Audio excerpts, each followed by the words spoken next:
Fetch me their souls!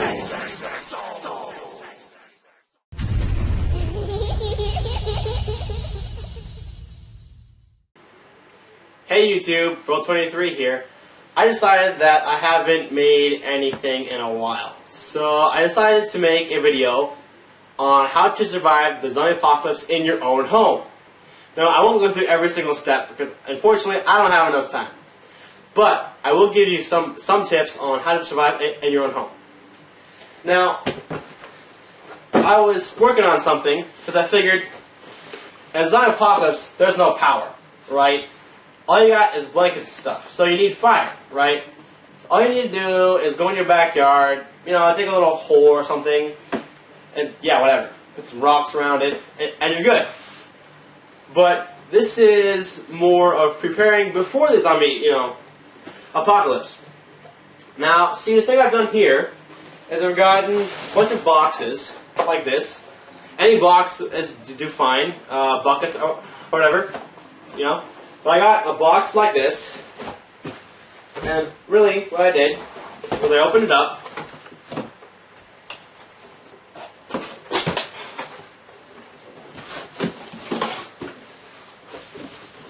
and like that. And then I took a bunch of newspaper that I've been saving for a while, I put it all in the box. Shoved it all in there.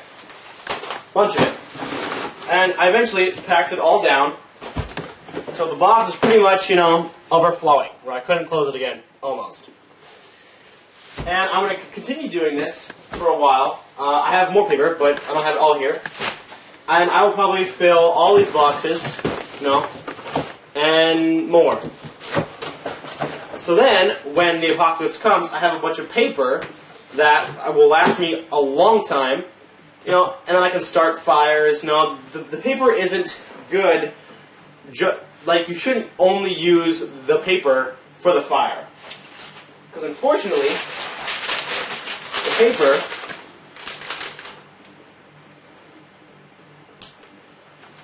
burns off really quickly, like instantly.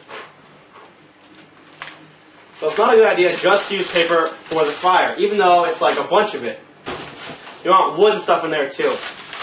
So also, save like cardboard and stuff like that. That also works, not just paper.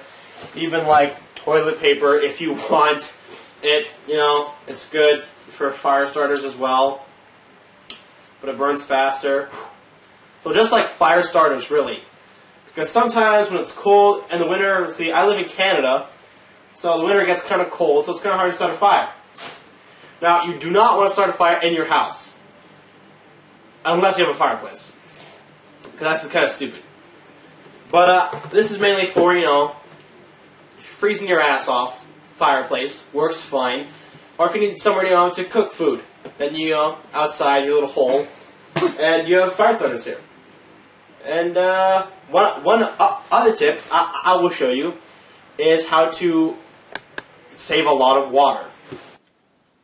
So as I was saying, on how to pre-save water before the zombie apocalypse. Now, you can use a milk jug or a juice jug.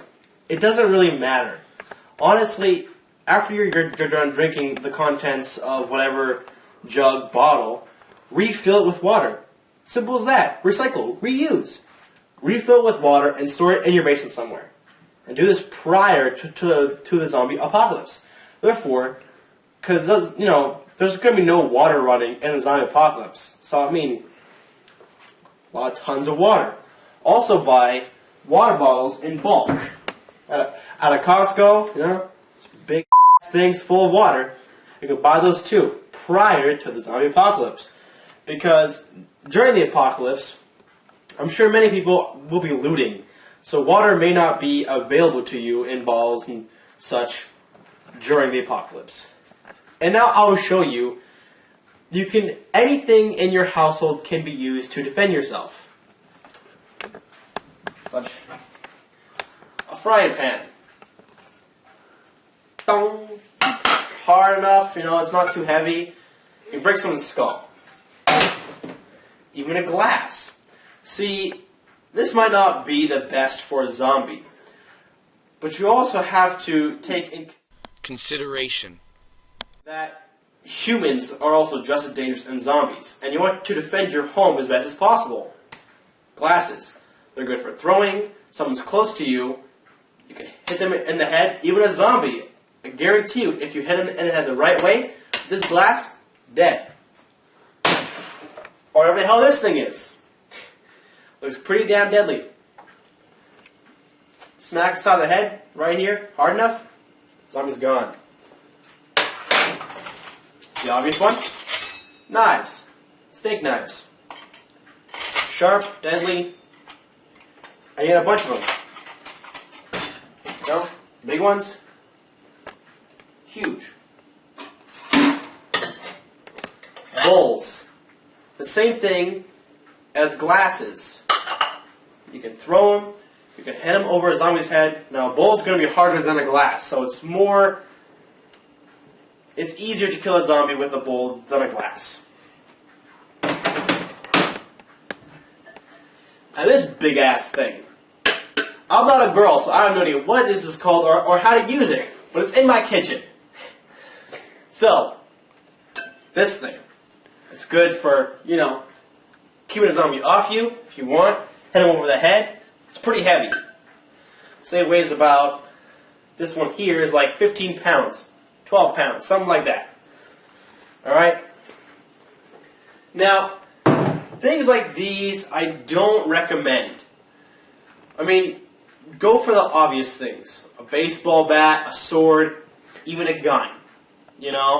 These things are more of last minute result. Knives, obviously, always have a knife with you. Always. Doesn't matter. Army knife, pocket knife, always good on hand. If a zombie gets close and you can't use your bat or a gun, pull it out of your pocket, right in the head. Always good to have a knife on you. This could be used as something you would use for your primary. It is hard enough, not too heavy, but again, these things are mainly last minute. So that's it. Join the group and survive the zombie apocalypse.